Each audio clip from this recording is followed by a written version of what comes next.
Анан ошо мына могу жерде турган 400 киловатттык трансформаторду мына могу жерде турганды. Могу эшик бешигинин баарын талкалап тигине жулуп туруп. Дөлөтбаев Алтынбек суруп кеткен. 200 уйлук эң акыркы салынган сарайды алып алган. 200 уйлук. Анан ЗИЛ автокран бар болчу совхоздо. Жаңы бирок стреласы ийилип калганда, ошону алып алган. Газпят 3-ны алып алган. Никого не было. Он бы сказал, там, напишите, печать там или нотариус, куда-то съездим. Этого ничего не было. Просто так. Сарайды, могу, эмени, барын. Жерди, жерди. А мен билген эмесмин, мен бөлөк жактан иштеп жүргөм. Мошенничество, воровство болот. Тем более бул 2013-жылы ошо ызычуу болуп аткан кезде ошо менен воспользоваться ошондой элге көрүнбөй акырын чыгарып кеткен болот. Мародерствого жатып атат бул. Президенттин өзүнүн айткан сөзү бар, куда сөөк, доспу, карабайбыз, бизге жардам бергиле деген. Мына байке айтсаңыз, сиз эмне маселе менен бизди чакырдыңыз, эмне көйгөйүбүз болуп атат, эмнени айтайын дедиңиз эле? Мен аты жөнүм Айбек Жекшенбеков, Курманбековичмин. Мен 2012-жылы мына ассимиляторский пункт болчу. Бусулган, ушуну сатып алгам. Совхоздон сатып алып, анан айыл өкмөттөн 15 соттук жерди чыгарып алып мына. Анан ошондо, ошо 15 соттуктун ичинде мына здание бар болчу. Могу эшиги жок, крышасы жок. Биягынан көрсөңөр талкаланган. Мен тосуп да койгом биягын. Мына. Бул совхоз госплемзавод имени Стрельникованын эмеси болчу, трансформатор. Могу жерде 2 трансформатор турчу. Могу жерде 1 трансформатор, могу жерде 1 трансформатор турчу. 400 киловаттыктар.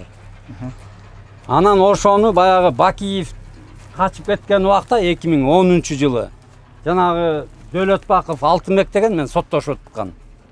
Ошол ушуну мындайча айтканда мародерлук жол менен чыгарып кеткен. Жана поддельный документтер мененчи. Ал ким ал Дөлөтбаков Алтынбек деген? Ким? Дөлөтбаков Алтынбек деген ал ушу айылга көчүп келген. Сокулук районунан көчүп келген. Бир 10 жылдай стажы бар болчу ошондочу келгенине. Анан кийин кооперативдин директору менен дос бола калып, Шаменов Дастан менен. Экөө жыл жанагындай документтерди анан көрсөм, бир поддельный документтер менен 200 уйлук эң акыркы салынган сарайды алып алган. 200 уйлук. Анан ЗИЛ автокран бар болчу совхоздо. Жаңы бирок стреласы ийилип калганда, ошону алып алган. Газпят 3-ны алып алган. Анан кийин ушу трансформатор 400 киловаттык трансформаторду чыгарып кеткен да. Ошону менен здание калып калганда. А мен муну чыгарып алгандан мага киргизгенден кийин бул зданияны анан талаш көрбөдүм. Мен үстүн жакка мен муну үй кылып алмакмын, бирдеме кылып алмакмын, меники болчу деп. Анан сеники болсо бер сотко дедим. Сотко берди.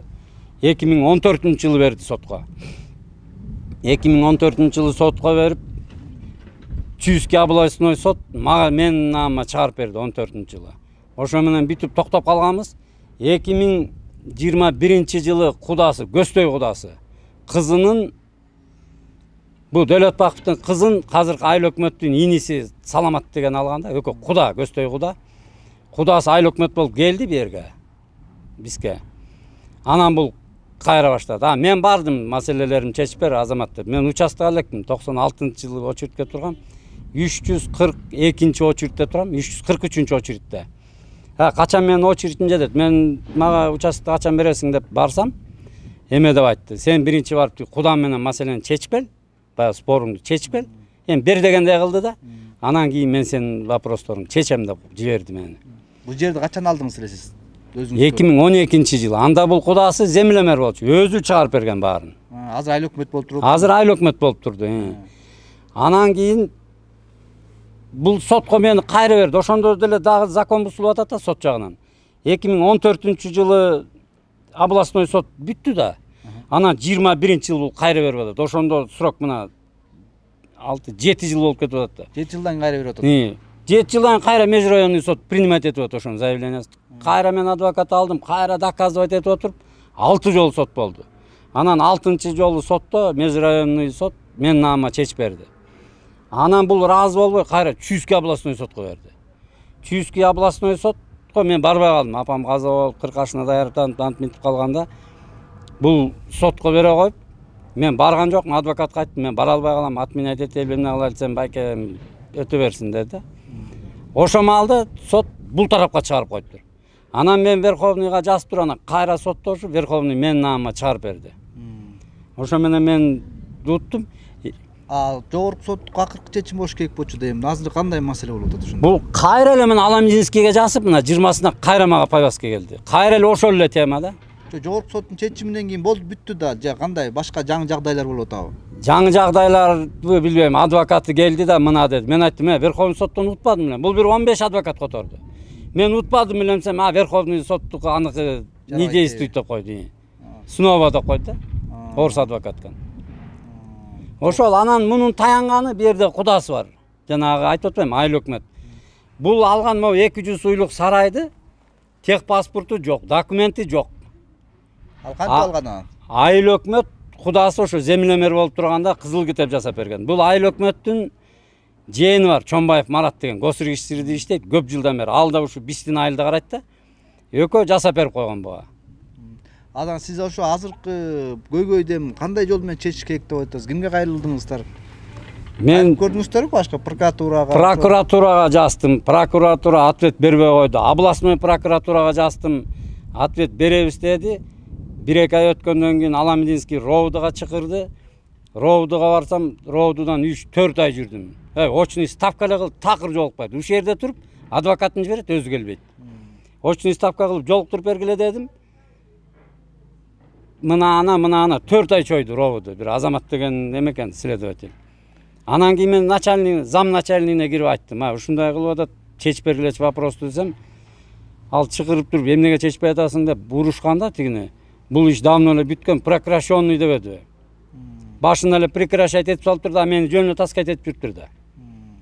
Анан мен эмнеге мынтип аттың сен, билбейм, биз барсак үйүндө жок экен. Силер берген адресте бул жашабайт экен, жок экен деп койду. Эми Дөөлөтбаев Алтынбек десе любой киши көрсөтүп бермеген. Эми азыркы максатыңыз эмне болот? Ток этер жерин айтканда. Мен ток этер айта турган жерим кайрылайын дедим эле ушу Садыр Нуркочоевичке, Зулушев башкы прокурорго, Камчыбек Ташиевке кайрылат элем, ушундай карапайым элдерге деле көңүл буруп койгула, ушундай карап койгула. Президенттин өзүнүн айткан сөзү бар, куда сөөк, доспу, карабайбыз, бизге жардам бергиле деген. Биздин жардамыбыз мисалы ушул эле да. Биз мисалы тиге чоң жакка жалоба эткен жокпуз, айлыбызды калыстык менен чечип берсин. Мына берде дагы элдер турушат. 110 кишинин пайын алдап туруп алып алганда, азыр сурасаңар булар да айтып берет ошону. Паевый имущество бул совхоздо иштеп, именно совхоз Стрельниковда иштеп, трудовой жерде болсо, ошол пай берилет да. Анан бул ошо жалаң жана орус, кары-картаң, орлуулардыкын алдап туруп, жерлеринде алган. Анан жана паевый имуществолорун алган. Ошо паевый имуществолорго ушуларды алган да. Сиз өзүңүздү тааныштырып туруп, эмне кандай көйгөй, эмне маселе? Мен Султан Дүйшөнкул. Мен ушу Дөөлөтбаев Алтынбекке өзүмдүн жеримди договор менен 5 жылга бергем. Мен имущественный пайымды мен бөлөк жактан иштеп жүрсөм, бул мен эмемен билгиз эме алыптыр да, сарайды чыгартып алыптыр. Имущественный пай. Сиздин атыңызданбы? Менин атым, менин фамилиям Бердик экен да, мына 5-чи. Бирде канча киши бар? 4 киши. Султан Дүйшөнкул мына. Мен 4 кишинин эмеси. Муну договор менен мен бергем. Ол кишилердин атынан чыгартып алып атабы ушу эмени жанагы? Сарайды, могу эмени ушу баарын. Ошол жерди, мен билген эмесмин, мен бөлөк жактан иштеп жүргөм. Бизде Шаменов Дастан деген бар да, ал качып карматпай ошол менен калып калды да, аны иштеп таппай уже 5 жыл кубаладым аркасынан. Сизге ошондо эмне тиешелүү болчу эле? Мага имущественный пай. Мен уже үйдө купондорумда турат. Ошо имущественный пай алган жокмун мен иштерден. Өзүм ушул жерде келинчегим өзүм скотник болуп, келинчегим даярка болуп, телетница болуп, совхоз тараганча иштеди ушул жерде. Ошо биздин эмебиз бар. Трудовой книжкабыз да бар, баары бар. Ошо имущественный пайыбыз көрсө бул Алтынбек экен. Алтынбек Дөөл кимде? Алтынбек Дөөлөтбаев. Ошо чыгарып алган, көрсө ошол чыгарып алыптыр.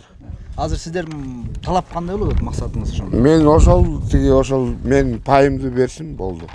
имущество пай жана бөлүнгөн. Ошондо бул кишинин баары жанагы катышкан эмес демек, бул эмеге катышып бастан эле токтом болуп турган берилген дегенде болуп атпайбы? Сиздер катыштыңыздар беле ушуну? Ушуга жок катышкан эмес. Сизге окшогон канча киши ушундай акыбалда азыр? Азыр могу жерде 31 кишинин эмеси жүрөт. Фамилиясы. Ар бир семейный турбайбы? Ошондо где-то канча киши? Бир кишиде ал 100 киши бар экен да? 100 киши бар. Үлүшү ошо 100 киши. Сет. Так, здравствуйте. Салам алейкум. Я вот это хочу тоже узнать про землю. Ну, он подходил, вот я в списке 4 стою, вот. Про пай, ничего не в курсе. Что там, как. Вот хочу, это, просьба у меня к вам. Разберитесь, пожалуйста. Как она, что, я не знаю, как он. Но он там мне какие-то гроши давал, там обещал там что-то, пшеницу, там еще что-нибудь такое. Ну, как-то было у него, говорит, урожай плохой, то еще что-нибудь. Ну, в общем, у меня просьба. Ну, я коротко, не буду тут. Помогите, пожалуйста, разберитесь. Спасибо заранее. Благодарю. Вот Бушпанов Юрий. Вот написано, вот 4-й, вот тут. Вот написано. Пришел, один пришел, ни свидетелей, никого с ним не было. Вот так вот земли у вас есть, вот эта общая земля, как он показал, говорит. Надо, говорит, ее обрабатывать. У вас, говорит, есть кому? Я говорю, некому. Ну, давайте я у вас выкуплю. Ну, хорошо, говорю. И только я это уже забыла, а старший сын, он взрослый был. Он и говорит, мама, мы только за поливную с него, это как нам дал, что там, 2000, что ли, я не помню. И все, остальное ничего нет, остальное мы ему ничего не продавали. Потом моего младшего сына отец, дедушка с бабушкой, точно так же, они тоже ему не продавали, вообще ничего не продавали.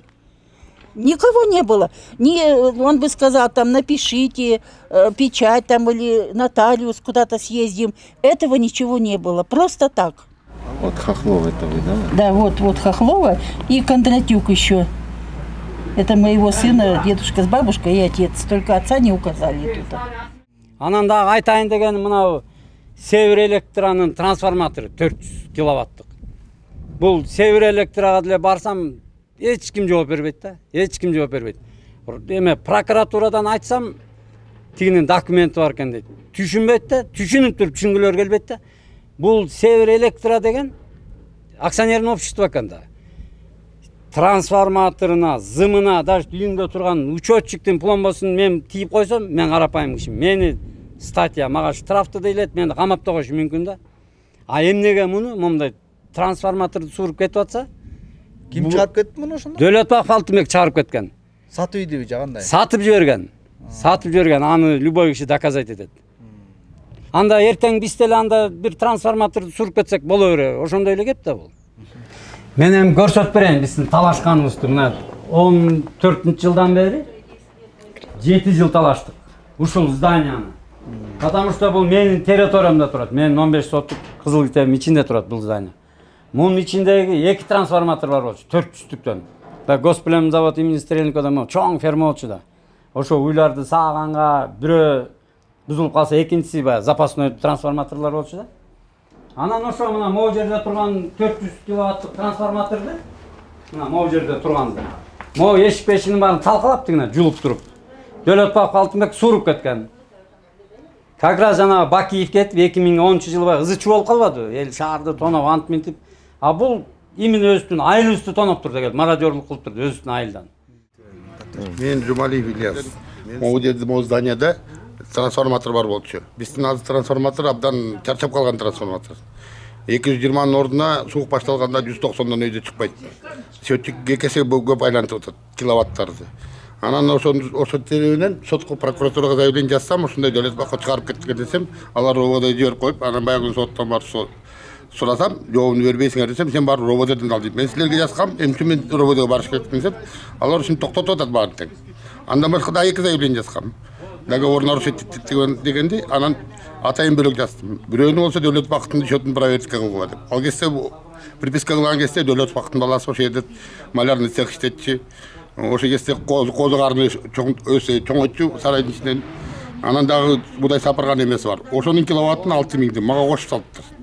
Ошону эметип туруп запрос кылып прокуратурага жазсам, прокуратура каршы кыргы койго айтаткандай, бар туруп Северэлектрге өзүнүн эркине берип коюптур. Северэлектр берген жообу текшердик. Мен заявление жасап атам на ферме деп туруп 4-й год деп. Алар барып үйүндөгү баласы жашаган үйүндөгү эбени текшерип туруп, нарушение нет деп жооп берип атат. Договорду кошуп койду. Договорду алар да эткен жок. Кайта договорду мен өзүм атыман жасап атам. Мошенничество, воровство болуп атат. Тем более бул 2013-жылы ошо өзүчү болуп аткан кезде ошо менен воспользоваться этип, ошондой элге көрүнбөй акырын чыгарып кеткен болуп атат. Мародерствого жатып атат бул.